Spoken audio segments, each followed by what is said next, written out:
جوانانی که زن گرفتنی هستند یا اینکه به مهاجرت میآیند، بیاید درباره یک مشکلی عمومی جوانان و بعضی مهاجران گفته میگذاریم.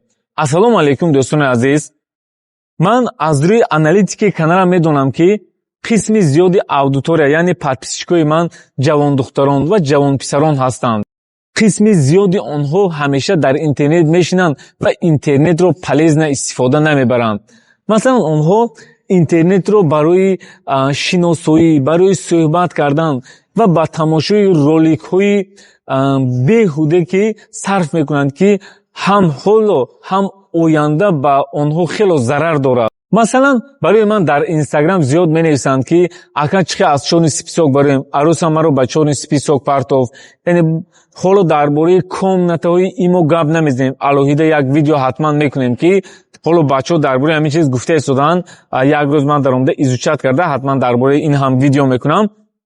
بعداً میبینید که پریژیوا دارن، میگن که اگر پول در کارشان من میگذارم مهم چیه از چون سپیسوک برم.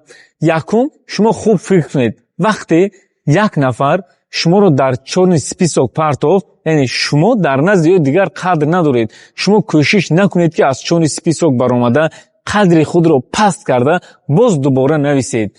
این یک پست کردن قدر خودتون هست. اینچنین بسیار جوانان ما مثلا در اثر تو بگو در اینترنت به هر خیل دخترها می نویسند، مسخره گپ‌های قبیح میشنوند و باز این چیز رو قبول کرده، یعنی قدر خود رو پست میکنند. جوانان عزیز، حالا به شما یک چیز رو میگم که شما همین قوه و پریج و نروی که برای همین چیزها صرف میکنید، اگر برای آموختن یگان کسب و هنر، یگان کارهای بیزنسی صرف کنید، من باوری دارم که در یک مدتی کوتاه شما موفق میشوید، چون شما حالا وقت زیاد دارید، یعنی چیزهایی که شما رو زیاد اپلیکات میکند کم هست. وقتی شما اویله دار شدید البته وقتتون نمیرسد، بسیار چیزها رو ایزوچت کردن نمیتونید. حالا وقت دارید که شما یعنی همین وقت پرقیمت خود رو полезно استفاده برید. بعضی‌ها گمان میکنند که با این کارشون زندگی حلال میسازند. نه دوستان، شما وقتی این وقت رو برای آموختن کسب و هنر صرف کرده یک آدم موفق شدید، شما در حیات یعنی عروس شونده بهترین خود رو پیدا خواهید کرد. البته وقتی به خواستگاری مثلا پدر و مادرتون میروند، پدر و مادری یعنی دختر باشد، حالا همه طرفه انالیز میکند که شما کی هستید، چیکار بار میکنید. اگر شما یک آدم موفق باشید، من باوری دارم که دخترهای بهترین نصیب شما میگردد. بسیاری جوانان وقتی روسیه میرید کار میکنید و میخواهید که آینده یعنی زن گیرید، شما از حاضر فکر آینده خود رو کنید. مثلا میبید کار میکنید، میرید اویله‌دار میشید، ولی باز همینجا آمدنتون دکو شما به یک معاش خود قناعت کرده نیستید. حالا وقتی آمدید در یگونجا کار کرده استید، اویسته دیگر کارها رو آموزید، یگون کارهای مثلا استوش که دخل خود رو زیادتر کنید تا آینده برای شما کمک کند.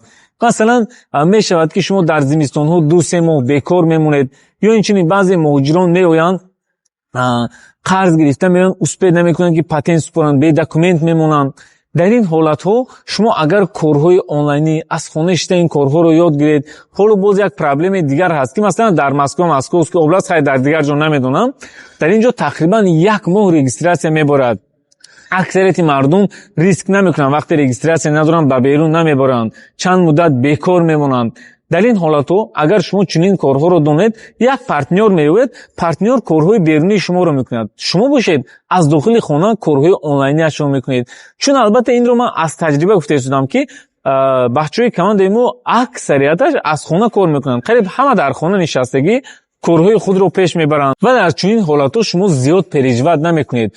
حالا ما با بچه‌ها یعنی اویتو رو آموزنده استودیم که ما این رو چند مدت انالیز کردیم. بعضی‌ها می‌نویسند که همین رو به پول یاد نمی‌شود.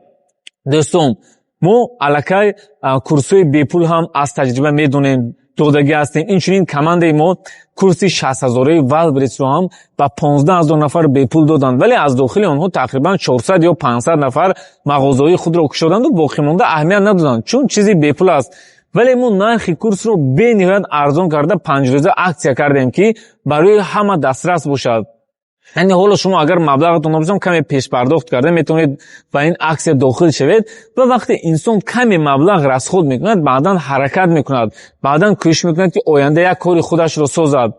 خب من فکر میکنم که از این ویدیوی ما برای خود چیزهای در کار رو گرفتید. نفرایی که در حقیقت میخواید که چنین بیزنس رو از خانه نشسته کار کنید، این چنین مثلا مردایی میخواید که زنهایتون برآمده کار نکنند، حالا وضعیت بزید از مسئله حجت پرابلم دارد، میتونید که برای آنها گرفته دید، آنها آموزن اصلا خانه نشسته همین کارهای بیزنسی کنند. مثلا حالا میشد که کودک رو به مکتب به صدیق میمونید، درآمد اگر یک معاش داشته باشید نمیرسد، در همین حالت ها میتواند که همین کارهای آنلاینی به شما کمک کند. خداوند همه شما رو نگهبان باشد. خیر.